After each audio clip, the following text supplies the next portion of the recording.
Morning students, welcome to offline classes for ninth standard. So as we are discussing the chapter called structure of the atom. So in previous part we have discussed about the structure of atom and structure of or model of atom by different scientists and chemists what they have been proposed. We have discussed in detail. So from today's class we are going to discuss next topic of the chapter, that is water valency. So what is valency? Valence is the combining capacity of an atom of an element. So it is what a combining capacity of an atom of an element is called what a valency. The electrons present in the outermost shell of an atom are called valency electrons. So here number of electrons which are present in their outermost shell, they are considered as the valency of their element. So how many electrons are present in the outermost shell? That we have already discussed. Electrons are rotating, revolving around the nucleus in a different shells. So if how many shells are there? If the outermost shell, that outermost shell consists how many number of electrons, that indicates what the valency electrons. If we are having one, that will be the valency 2, 3. How many electrons are present in the outermost shell? That is considered as what a valency electrons of that element. Okay. Next, if an atom's outermost shell is completely filled, so they are inert or least reactive, and their combining capacity or valency is what a 0. If any element, if their outermost shell, if they completed their all the electrons, how many number of electrons are required to complete that particular shell? If it is completed, that element's valency is what considered as what 0. And when their valency is 0, they won't participate in any chemical reaction and they won't participate in any chemical bond formation. Hence, they are called inert and they are non-reactive, and their valency is what 0 if they have been completed their outermost shell of electrons. Okay. Next one. Of the inert elements, helium atom has 2 electrons in the outermost shell, and the atoms of other elements have 8 electrons in their outermost shell. The atoms having 8 electrons in their outermost shell is having octet configuration and are stable. In case if the element consisting of 8 electrons in its outermost shell, and such element we call as, or such arrangement we call what a octet configuration. Octa means what 8. So 8 electrons if it's present in the outermost shell of an element, that is called what a octet configuration. And the elements which completed that octet configuration, and they are all what stable elements, and their valency is also what 0, and they are also called what inert elements, and they won't participate in any chemical reaction and they won't participate in any chemical bond formation, so that they are considered what stable elements. If an atom's outermost shell is not completely filled and it is not stable, it will try to attain stability by losing or by gaining or by sharing of electrons with the other atom to attain octet configuration. This is very important.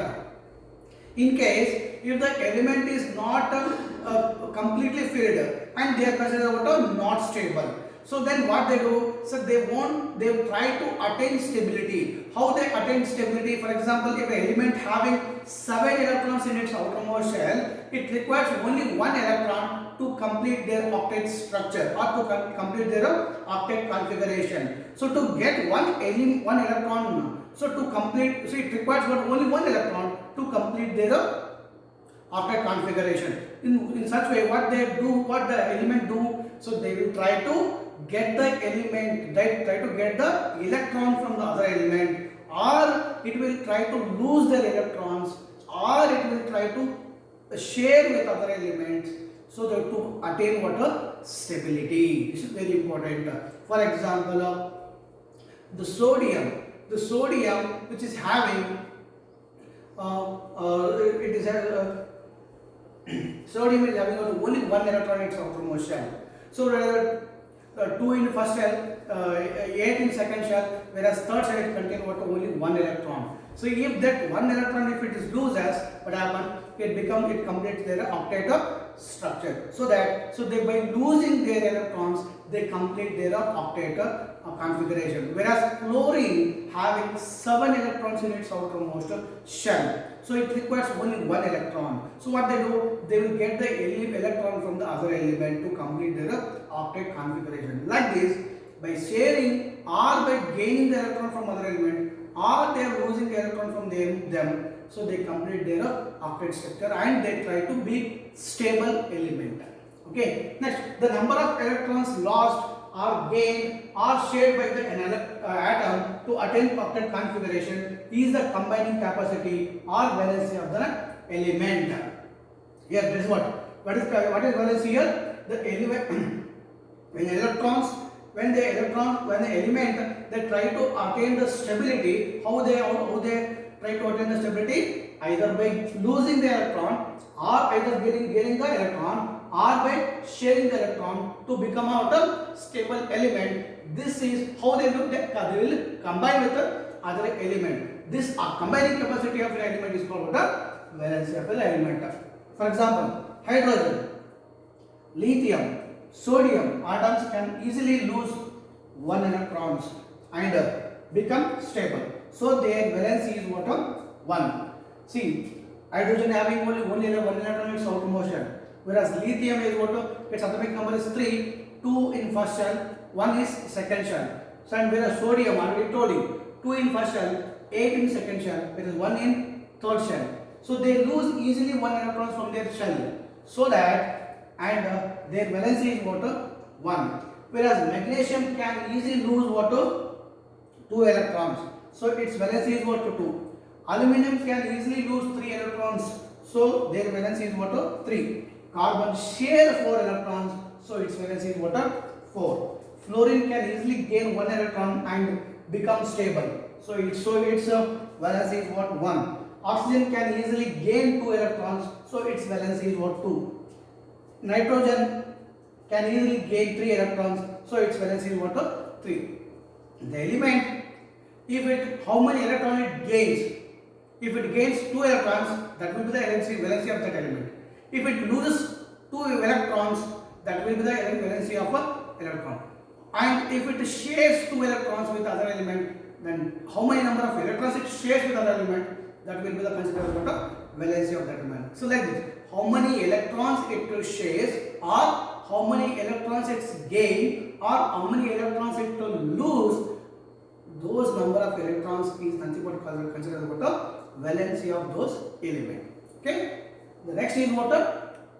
Atomic number and mass number. Okay. So now we came to know that what is valency. Now we'll go for atomic number and mass number. First one, atomic number.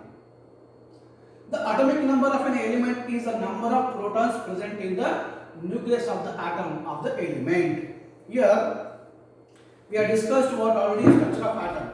The structure of atom consisting of what? A nucleus at the center. The center, the most of the mass of the atom are compressed in the center of the atom because the nucleus is present. So nucleus contains what? Protons. How many protons are there in the nucleus? Those number of protons which are present in the nucleus of an atom, that it gives what? Its atomic number. That gives its atomic number. So number of protons present in an element, its nucleus, that gives what? Atomic number. All the atoms of an element have the same atomic number.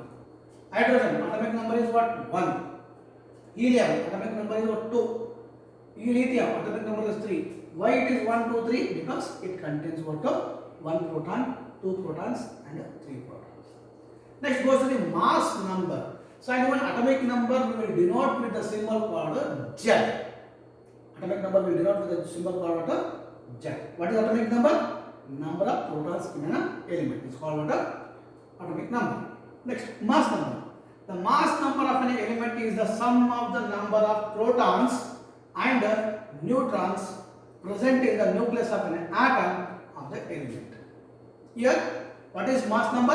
How many number of protons are there and how many number of neutrons are there in the nucleus? Sum of those two, it gives what a mass number of that element. For example, the mass of an element, mass of atom is mainly the mass of the protons and the neutrons in the nucleus of the atom. If you want to decide, if you want to find the mass of one particular atom, that is mainly how can we be able to say that how many protons are present in that nucleus of an atom and how many neutrons are present together, which gives what a mass of that atom. Okay, for example, carbon. The mass number of carbon is what? 12. How it is 12? They are consisting of what? 6 protons and the 6 neutrons. Gives what? Its mass is what? 12 unit. In the same way, aluminium. The mass number is 27. How it gets mass number 27? It consisting of what? 13 protons and whereas 14 neutrons. Gives what?